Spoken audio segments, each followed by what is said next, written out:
Hey, what's going on, Who That Nation? It is yours truly, TJ Jones, the host of the State of the Saints podcast. And thank you so much for checking out the State of the Saints podcast, where we talk New Orleans Saints. Well, Who That Nation, it's the moment we all been waiting for. It is the prediction show of the Week 15 matchup, the New Orleans Saints taking on the Super Bowl champion Kansas City Chiefs. And all week long, we've heard all of the people in the media talking about this game. This is a very high-profile game.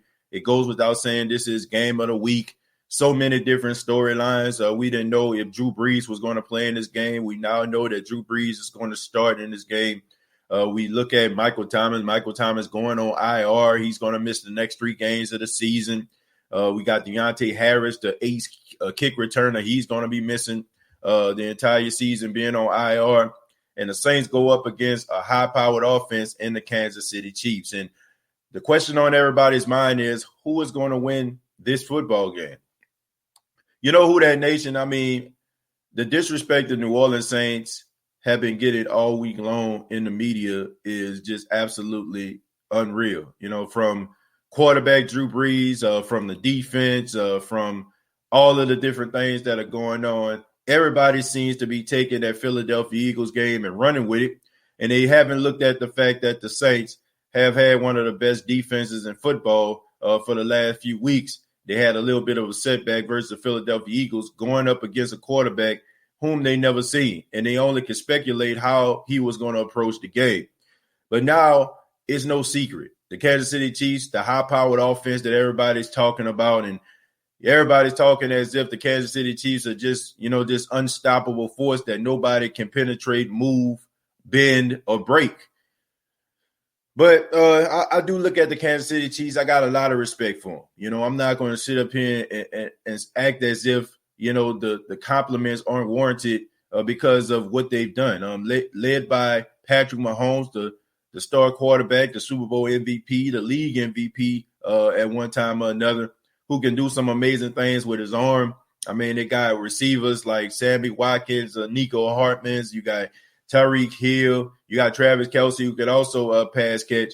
And you got Clyde Edwards-Helaire, who's a former LSU Tiger, which a lot of Tiger fans are probably familiar with. And you got Le'Veon Bell. So they got so many different talented players offensively. And defensively, of course, you got Chris Jones, a guy that's a physical force that can get to your quarterback. And you got Tyrann Mathieu. You got the young cornerback Snead out there as well, man. You got Sorensen out there at safety, a guy that can, intercept the ball and take it to the house. So the Kansas City Chiefs have a lot of talent on this football team. But so do the New Orleans Saints. The New Orleans Saints have talent as well. It's not like the Saints are, the Cincinnati Bengals or the New York Jets. The New Orleans Saints are a really good structured organization with really good coaching and really good players. And I know that we've seen the Philadelphia Eagles run for 200 yards on the Saints, and we've seen that, in the first half, the Saints secondary was, getting a little bit of, getting it handed to them. I just call it for what it is. It was getting handed to them. But in the second half, we seen the Philadelphia Eagles only score 7 points. And it was something that a lot of callers were telling me and saying to me that I didn't really pay attention to. A lot of people asked me before that Philadelphia Eagles game, do you think the Saints were looking past the Philadelphia Eagles to play the Kansas City Chiefs? And I kindly said no, because I felt like the New Orleans Saints were kind of past all this. I thought they did a really good job, really buying into this whole 24-hour rule that they have. After you win a game, you just decompress. I mean, it's over, on to the next. But it seems like, they really got caught with their pants down, if I can just use that analogy or that example. I just feel like they were a team that wasn't expecting for the Philadelphia Eagles to go out there and play with a lot of heart. They thought they were just going to get that dub, win the division, and on to Kansas City. But I feel like the Kansas City Chiefs are going to have the Saints' undivided attention. And these are one of the games that the Saints rise to the occasion. These are one of those games where the Saints don't have to worry about, are they going to be up for a game like this? Anytime the Saints feel like they're going up against a team that a lot of people consider a measuring stick, they handle their business. They play extremely competitive. We've seen it when they played the Rams a couple years ago. We seen it when they played the 49ers. So we seen them when they played the Tampa Bay Buccaneers this season. So the New Orleans Saints, when they feel like people are disrespecting them, when they feel like people are not giving them a chance, that's when they go out there and they play their best football. So the question is, who is going to win this game? I think the New Orleans Saints are going to win this football game. And I think the New Orleans Saints are going to win this football game by more points than people even imagine. See, people just think the Kansas City Chiefs are just this unstoppable force once again. They feel like just because Patrick Mahomes can do all these different talented throws like no-look passes and throwing the ball down the field on his back foot and throwing it behind his back and throwing it with his left hand. Once again, this isn't the circus, folks. This isn't Barnum and Bailey. This isn't Circus Olay. This is the Universal Circus. This is the NFL. And it's about good coaching. It's about good technique. A lot of the things that Patrick Mahomes do, he can throw those passes on rollouts, and a lot of those plays are improvised, by him using his legs sometimes to move out of the pocket to throw the ball down the field. I feel like if the Saints can actually control him and make sure that they neutralize him, make sure that he's throwing for the pocket more times than not, and the cornerbacks and the safeties actually do their job in holding up, I think they'll be fine. But the New Orleans Saints cannot have a stinker up front like they did last week. I mean, they got little to no pressure on Jalen Hurts. I mean, the offensive line of the Philadelphia Eagles was punking them boys. You know what I'm saying? You got Trey Hendrickson out there. You got Marcus Davenport. You got Sheldon Rankins. You got Shy Tuttle. You got Cam Jordan. You got all these different talented guys out there that should be able to get to the quarterback. And it's a shame that these guys didn't get to the quarterback last week when the offensive line that they went up against changed the offensive line group 12 different times in the season. And now people are talking about, the Kansas City Chiefs are going to be playing the New Orleans Saints with their third string offensive lineman, and he's going to be lined up against Cam Jordan. Look, I've seen this movie before. Look, you can never underestimate the heart of a champion. If that offensive line go out there and he makes up in his mind, you're not going to touch Patrick, he's going to do everything within his power to make that not happen. And not to mention, that didn't move me at all. I've heard the same thing when the Saints played the Raiders at the beginning of the season when the Raiders was having offensive line issues and they barely even got to Derek Carr. Then I looked at the same issues with Philadelphia and they couldn't even get to Jalen Hurts. So I'm not buying into this whole, this second, third string guy, because if a guy goes out there and he plays hard, 9 times out of 10, it's still going to be hard for the New Orleans Saints. That has been proven. Also with the linebackers, man, the linebackers of the New Orleans Saints, they got to be a little bit more disciplined. Last week, Kwon Alexander, I mean, he tried to, cheat the gap, so to speak. And the next day, Miles Sanders ran for an 82-yard touchdown. You got to make sure that you're actually doing your job. And that is the things that got the Saints beat earlier in the season because guys were trying to do way too much out there instead of them just doing their job. Kwon Alexander, I mean, he has been a godsend to the Saints. That was a mistake. He also made up for it, forcing a fumble with Jalen Hurts late in the game to get the Saints back into the game and make it a little bit more competitive and made it down to the wire. So I know that he's going to rise to the occasion. But you got to make sure that you are disciplined in this game. You got to make sure that you are doing some very sound tackling. In the game against the Philadelphia Eagles, the Saints weren't tackling very well, especially in the first half. You got to make sure when you get your hands on a Kansas City Chiefs receiver, tight end, or running back, you got to make sure that he goes to the ground. Another thing is stopping the run. Stopping the run is very, very important. Now teams think that they're going to be able to run on the New Orleans Saints every single week because now the story is, has the Saints running defense been exposed? Whatever. You know what I'm saying? Like, if you look at what Jalen Hurts was doing with his feet, and then you count for that Miles Sanders 82-yard touchdown, which was, was a defensive whiff. You got to look at things and put it into perspective. Miles Sanders, I think, he had like 102 yards. So, after that, he only got about 20 plus yards, 21, 22 yards. So it's not like he was just out there like getting those yards in chunks. He got mostly on one big play. Now, if you want to talk about with Jalen Hurts, I mean, I think that was the Saints' fault. And a lot of the stuff that he did was mostly in the first half. So I look at it from that perspective.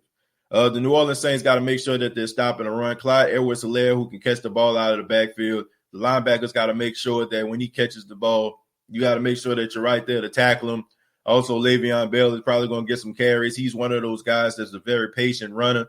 He waits for the offensive line to, make their blocks, and he try to find holes in between. You got to make sure that we're stopping him as well.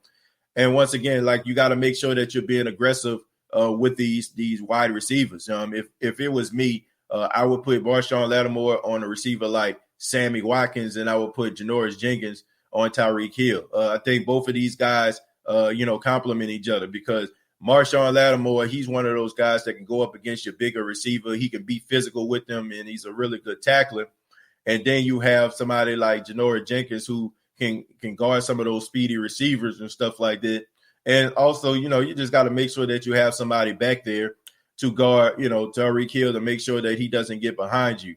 So this is going to be one of those games where Marcus Williams is definitely going to have to step up and do his thing. And also, I would try to add a little bit of DJ Swearinger in this game right here. You know what I'm saying? Like, one of those games where, we know what DJ Swearinger can bring to the table, man. He's one of those guys that he has some good ball skills himself, but he's a downhill guy too.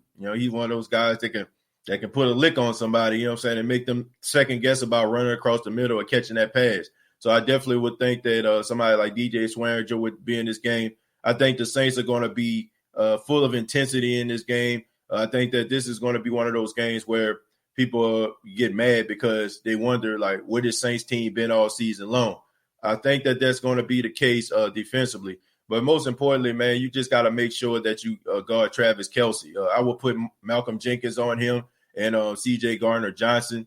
Just got to make sure that, he's going to get his catches. I mean, this guy has a big catch radius, and he's one of those guys that no matter how you guard him, I mean, they tend to get the ball. I mean, and people are comparing the whole Darren Waller thing at the beginning of the season, but the Saints are a completely different defense than what they were at the beginning of the season. So I do feel like the New Orleans Saints are going to win this football game. But before I give you my score, I'm going to go ahead and shift to the offensive side of football and focus on Drew Brees. Drew Brees, the quarterback of the Saints, is now back after missing 4 games with 11 fractured ribs. And people think that maybe he should have not been playing in this game. Maybe he should have waited for the Minnesota game, or maybe even the Carolina Panthers game, in order for him to come back. Look, Drew Brees has been chomping at the bit for weeks in order for him to come back. He's been very antsy. He's been very focused, on trying to get himself well so he can get back out on the football field. To me, do I feel like they're rushing him back, or he should have waited just a couple more weeks? Absolutely. But we know the warrior spirit that Drew Brees has. We know what he brings to the table. We know the type of offense the Saints run when he is indeed in the lineup. So, Drew Brees being in the game just makes the offense even more better. I know you're missing Michael Thomas, but if you look at it in a certain perspective, Michael Thomas and Drew Brees rarely even played with each other this entire season. I don't think they even played with each other, if I'm not mistaken. Maybe like, I think that Tampa Bay game and a little bit of that 49ers game, but they haven't really played with each other for the exception of maybe 2 or 3 times this season. So both of these guys kind of, been out of the lineup when each other has been in the game. So Michael Thomas is out. He's on IR. I felt like they rushed him back anyway. You're dealing with an ankle injury. These ankle injuries, they're kind of, they're kind of funny. 1 week you might feel like nothing's wrong with your ankle. Then the next thing you know, somebody roll on your ankle, you catch a pass and come down awkwardly, come down wrong. You know what I'm saying? Bend your ankle just a tad bit. And the next thing you know, you sitting out again. So that wasn't a really good idea to me from the Saints organization trying to get him back. And I understand why he was back, because a lot of those games he was served as a decoy. They used him as a decoy in order for him to, get that double coverage so all those other receivers can get open, which I can respect that. I thank him for being a good teammate, but now we see that we're going to be without Michael Thomas for at least 3 weeks, and hopefully he'll be ready for that game, if the Saints play in a wild card round, which it looks like this is a foregone conclusion, especially the fact that the Packers end up beating the Carolina Panthers on Saturday night. So it looks like the Saints are going to have a home playoff game in the wild card round of the playoffs. So definitely going to need number 13 in this game. And also Deontay Harris, I feel like he is very important to what the Saints do too. Him catching those, catching those punts, catching the kick returns and shifting the field. Him being out on IR is huge to me because, even though Tommy Lee Lewis has done a good job receiving the ball, knowing his best to try to make sure you can make people miss, I mean, he's nowhere near on the level of a Deontay Harris or even a Marquez Callaway of that matter. So, but he does do a good job. I think the Saints are going to miss Deontay Harris. Hopefully he can be back during playoff time as well. But the New Orleans Saints do still have some weapons on the offensive side of the ball that Drew Brees can utilize. For example, Alvin Kamara, who I probably feel like is the happiest man in the world that Drew Brees is coming back, because he hasn't really been part of the passing game. And then we all know what he can do in the screen game. The screen game basically has been non-existent when Taysom Hill has been in the lineup. So Taysom Hill made Alvin Kamara almost look like, he was just normal, like just an everyday running back. And he wasn't able to utilize some of his special traits. But now we have Drew Brees coming back. We know Drew Brees is going to utilize Alvin Kamara. And we know that sometimes when Michael Thomas is out, we know that Drew Brees, gives Alvin Kamara the ball quite a bit. We see games where Alvin Kamara will have like 12, 13 catches. So I do feel like the Saints are going to utilize Alvin Kamara in this game, in the passing game as well as the running game. And also Emmanuel Sanders. In years past, if Michael Thomas would have went down, we would have been on some wars be what's going to happen to this team. But Emmanuel Sanders, who is a really good receiver, a guy that can get open, a guy that can be a number one receiver, and a guy that's always constantly bailing out, quarterbacks. I mean, we see Taysom Hill throw almost like a punt to him. He came down with the football. We seen Taysom Hill throw the ball short, and Emmanuel Sanders caught the ball over a receiver head to score a touchdown, even though that play was called back. We seen him, catch the pass last week against the Philadelphia Eagles, with one hand when the cornerback pulled his hand down. So Emmanuel Sanders is a really good playmaker. And, in years past, I'll be concerned. But now that we have Emmanuel Sanders, I'm confident that the Saints will be able to utilize him. And also Jared Cook. Jared Cook, he came back to the land of the living last week. He had some down games. He was dropping some passes. But Jared Cook really stepped up in the game last week. And he really did a really good job at catching the ball and also just in the blocking game as well. So Jared Cook should be fully involved in this game. And hopefully we can get Adam Troutman in this game, who is emerging as a really good pass blocker. If you notice, you haven't really seen Josh Hill that much, in the passing game or on the offense ever since Adam Troutman has developed as a pass blocker, which could be bad news for Josh Hill. But I feel like you need to get Adam Troutman more involved. I think this guy can make some plays. I mean, we're in week 15, so I don't really consider this guy being a rookie anymore. I mean, especially late in the season, I think the Saints need to get this guy more involved. I mean, he showed you that he can be, a grinder. He can be the guy that does the dirty work. So reward this guy with a couple passes his way. And also, you got the Saints activating some receivers, off the practice squad. Again, we got Lil Jordan Humphreys, a guy who we haven't seen all season long, which I don't know why, but he has been activated off the practice squad. We got Juwan Johnson, who is also off the practice squad, who played last week, had a catch. We also, I think Will Clapp has also been activated in this game as well. So the New Orleans Saints, even though you have Michael Thomas, who is down, Deontay Harris, who is down, you still got some guys that have been around the organization for a while, like Lil Jordan Humphreys, that understands the offense. And Juwan Johnson, he's caught 2 passes in each game that he's played in. So that means that people are looking his way. So he's a big physical guy. So I don't know if you're going to throw the ball to him 3 and 4 times, but you can get him involved in the game. And hopefully one of these guys that come off the practice squad can step up. The Saints are also going to have to run the football in this game. The Kansas City Chiefs defense when it comes to stopping the run has been suspect this season. The Saints should be able to run the football against the Kansas City Chiefs. Notice I said they should be able to run the football against the Kansas City Chiefs. They should get Latavius Murray more involved. He had 4 carries last week, which was a doggone shame. I don't understand why they don't want to use Latavius Murray, but this is one of those games where you should use him. And you also should use Alvin Kamara in this game to run between the tackles as well. The offensive line, we don't need We don't need an offensive line like we saw last week. We don't need an offensive line that was getting, ran over and guys on the ground getting punked.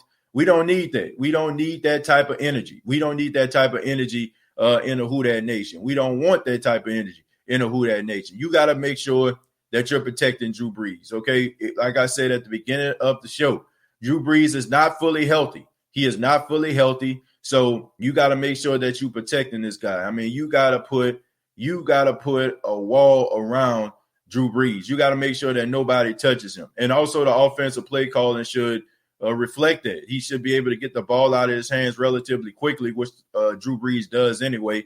You don't really see 7-step drops from the New Orleans Saints. Most of the stuff is like close intermediate and getting the ball out of his hand quickly.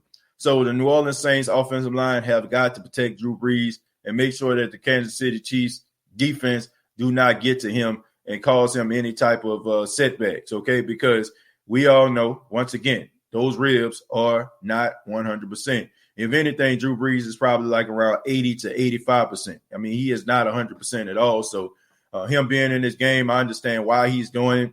We all know from what Sean Payton has told us that this is his last season, and going up against Patrick Mahomes probably is on the bucket list of Drew Brees on his way out of the door. So it should be a good game, man. This is the first time these two guys have went up against one another. One guy, is considered the future of the National Football League, Patrick Mahomes, and the other guy has been a class act for the last 20 years and been one of the best quarterbacks, not just in the NFL, but of all time, despite the media or anybody else wanting to get this guy his credit. So the question is, what's going to be the score of this game? I got the Saints winning this game by a score of 30-20. I got the Saints winning this game 30-20. I feel like the New Orleans Saints defense is going to step up in this game. And I'm not buying into what, that all that Kansas City high-powered offense type stuff that just makes it seem like the Kansas City Chiefs are just going to go out there and just, have their way with the Saints. They have a really good offense, but it's not like they're just an unstoppable team. I believe in the New Orleans Saints. I believe in their coaching staff, and I know this team is going to be ready, especially since everybody's told them that they're back against the wall. And once again, nobody is picking them to win this football game. I got the Saints winning this football game, and even though they won't win this football game, sadly, it's not going to convince the naysayers that this is a good football team. But I want to say thank you very much for checking out the State of the Saints podcast. I really do appreciate it. Please subscribe to the YouTube channel, youtube.com, search The State of the Saints podcast. Also, facebook.com, search The State of the Saints podcast. Previous episodes available on iTunes, Spotify, iHeartRadio, and Anchor FM. I'll be back with you later to give you the halftime report of the Saints versus Kansas City Chiefs game. And, of course, the post-game show after the Saints versus Chiefs Week 15 matchup. Till next time, all I got to say